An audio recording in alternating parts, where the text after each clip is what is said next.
Lahat tayo ay may kanya-kanyang ginagampanan na papel sa buhay. May iba't ibang propesyon na pinipiling tahakin. Maaaring hindi lahat ay basta papalari na mabigyan ng pagkakataon na makamit agad ang pinapangarap. Pero kung may isang bagay na ako ay sigurado sa pagtsatsaga, pagpupursigi, walang talo.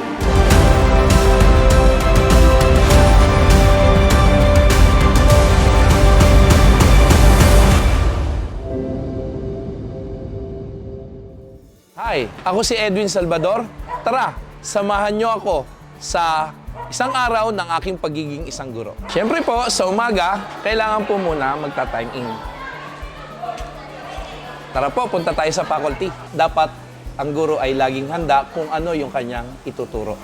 At dati po, bilang security guard, katawan ko lang ang aking nire-ready. Kailangan physically fit. Pero ngayon po, hindi lang katawan. Kasi dapat po, pati ang ating isip, ang ating puso ay nakaredy sa bawat araw na tayo ay haharap sa ating mga mag-aaral. Lumaki po kami sa masayang pamilya. Siguro yun yung nagpatatag sa amin. Mahirap po ang aming buhay, hindi po biro yung aming pinagdaanan. Ang tatay ko po ay isang laborer lang sa isang pabrika sa Balintawak nung panahon na yon. At ang nanay ko naman po ay nag-aalaga po sa amin, magkakapatid. Si tatay po, kapag walang pasok, siya po ay nagtatricycle at nagbubukid. Naalala ko nga po na kapag wala kaming ulam, ay pupunta siya sa bukid, manghuhuli ng isda. O kaya naman po ay maninirador ng mga ibon na yun yung aming kinakain. At minsan naman po, yung nyog, ginagawa niya pong ilalagyan niya po ng asukal at yun po yung aming inuulam. Nung kinder po ako, pumasok po ako, siguro unang 2 buwan ng aking pag-aaral, ang gamit ko pong bag noon ay yung plastic bag. Yung po yung plastic labo ngayon. Nilalagay ko po doon yung aking papel, yung aking lapis. Nilalakad lang po namin yung aming eskwelahan. Papunta po doon, uuwi ng tanghalian, babalik ng hapon, uuwi ng hapon.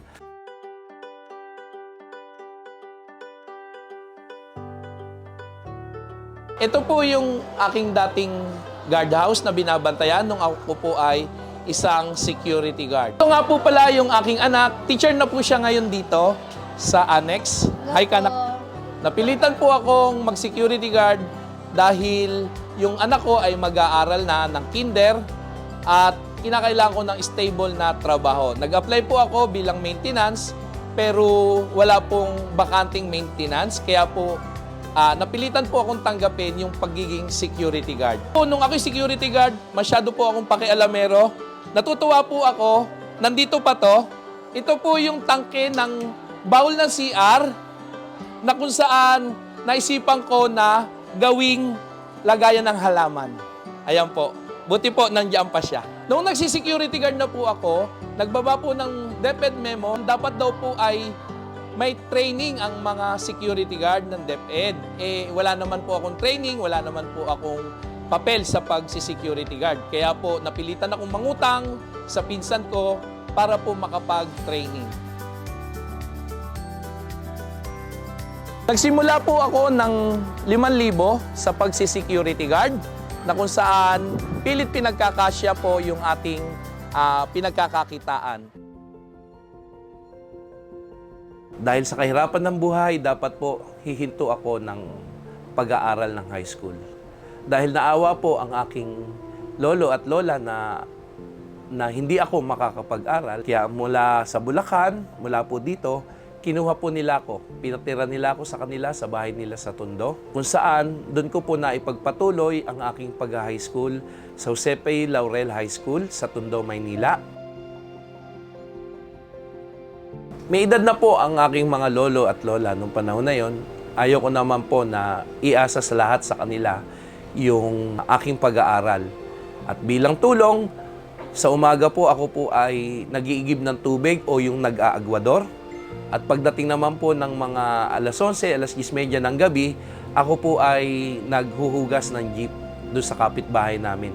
Binibigyan po nila ako ng halagang 25 pesos. Kaya po kahit papano, meron po akong baon, meron pong nakakatulong sa akin, sumusuporta sa akin.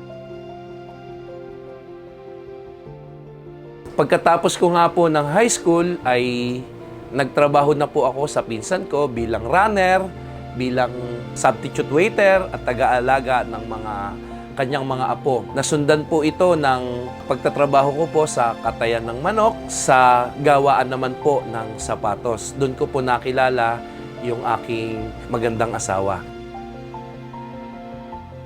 Sumunod po noon, nagtrabaho din po ako sa gawaan ng Venetian blind, sa fast food, nagtrabaho din po ako. Nagtrabaho din po ako bilang tubero, electrician, gumagawa din po ako ng mga electric pan, washing machine, rice cooker, at marami pa pong iba. Hanggang naging security guard din po ako sa eskwelahan na aking pinag-aralan. At nung nagsi-security guard nga po ako, may time po, madalas, pagkapanggabi ako, paglabas ko po ng araw, doon ko po pinagpapatuloy yung aking sideline, yung paglilinis ng aircon, paggagawa ng mga electric pan. Hindi ko po hinahayaan na may mababakante akong oras dahil gusto ko po lagi po akong may ginagawa at kumikita sa mabuting ang paraan. Pagkatapos po ng mga kapatid ko sa kolehiyo, syempre po may mga graduation picture sila noon. Ayaw pong ipasabit ni nanay yung kanilang mga graduation picture. 4 po kami noon, plus yung anak ko na panganay ay graduate na ng college. Ayaw po ipasabit ni nanay dahil kawawa naman daw po ako. Wala daw po akong graduation picture na maisasabit. Nung pinning ceremony, ay gusto ko talaga na siya yung maglalagay sa akin ng pin. Bilang graduating student po noon at mag-OJT na po, ay magpipinning ceremony na po. Nagkataon naman po na na-hospital po ang nanay ko noong araw na yon. Hindi, nasaksihan niya malamang yung aking pinning ceremony through cellphone na lang. Pagtapos po noon, hospital siya, nilabas na siya, tapos di po nagtagal, namatay na din po nanay ko.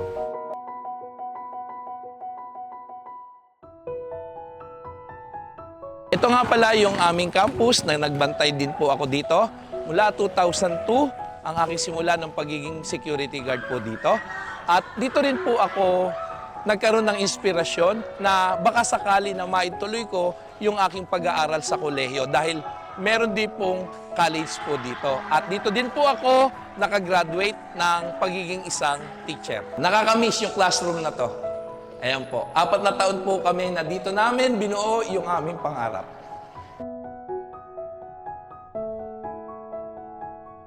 Dito naman po kami gumagawa ng aming mga assignment, ng aming mga activity kapag break time. Sa loob po ng 4 na taon na aking pag-aaral, hindi po naging madali.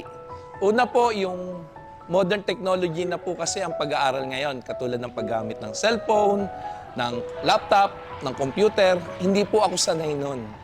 Nag-Facebook lang po ako nung 2 buwan bago ako mag-aral. Kaya po, ma-imagine ninyo, mula na yung isang 42 years old na mag-aaral, ay bigla-bigla na lang na magiging techie. Napakahirap po ng aking pinagdaanan ng panahon po na yon.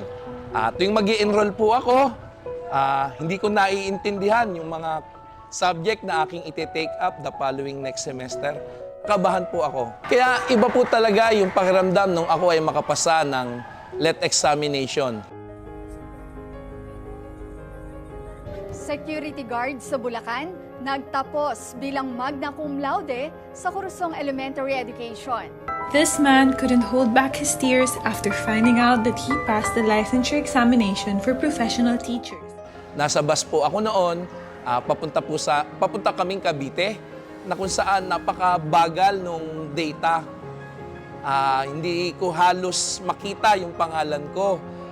Yung mga kasama kong teachers sa GAIS ay kinokongratulate na nila. Pero ako hindi pa, kaya parang may malungkot na sa parte ko na bakit ako hindi pa, bakit hindi ako nakapasa. Yun po, ang tagal, ang bagal ng data. Gusto ko nang bumaba para ano ba, yun, ganon. Tapos, nung makita ko na yung pangalan ko, noon na po ako naiyak. Nagpasalamat sa Panginoon na nakapasa po ako sa LED.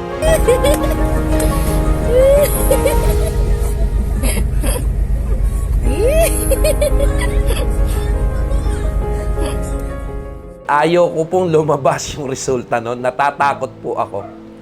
Literal po, natatakot po ako noon na syempre may kaunting kaba, baka hindi ako makapasa. Parang last day na yung pinaka paglabas nung resulta. So sabi ko, pa, gantong oras ka ako yun lalabas. Tapos siya, ayaw niya talaga na... Hindi pa lalabas yun, di ba? Opo, Hindi talaga. ngayon yun. Ako naman po, nangungulit po ako. I-chat nyo si Ninong, i-chat nyo si Kanere, baka nakita niya na dun sa link. Opo, kasi po sobrang hina talaga nung internet nung time na yun. Sobrang common po nung pangalan niya. Oo, Tapos ang labo sabi din ko, po eh. baka hindi ako yan, baka hindi ako yan. Pero ako po talagang alam ko na si Papa yon dahil syempre po hindi naman po yun sa PRC po eh. Binibidyo na po ni Demark, binibidyo na po namin.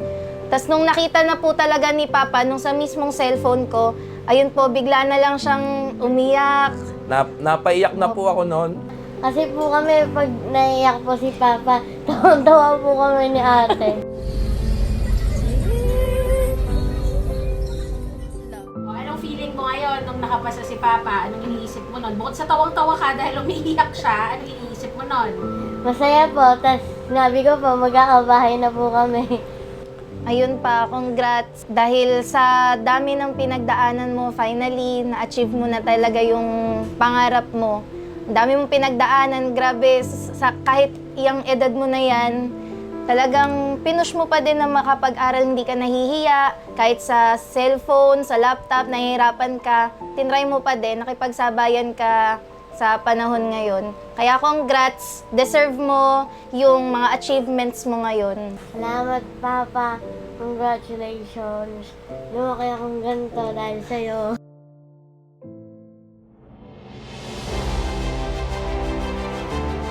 Sa dami po ng napasukan ko, naging experience ko sa buhay, naging trabaho, masasabi natin na oo, ang dami kong pinagdaanan. Pero yung hangarin ko na makatapos ng pag-aaral sa edad na 42 years old, sa aking palagay ay hindi pa huli. Dahil wala namang huli para makamit ang ating pangarap. Ang pagkatuto ay lifelong journey. Sa bawat sandali ng ating buhay, tayo ay natututo sa mga pinagdadaanan natin. Ang ama, bilang teacher sa paaralan, ay marami pa akong dapat malaman.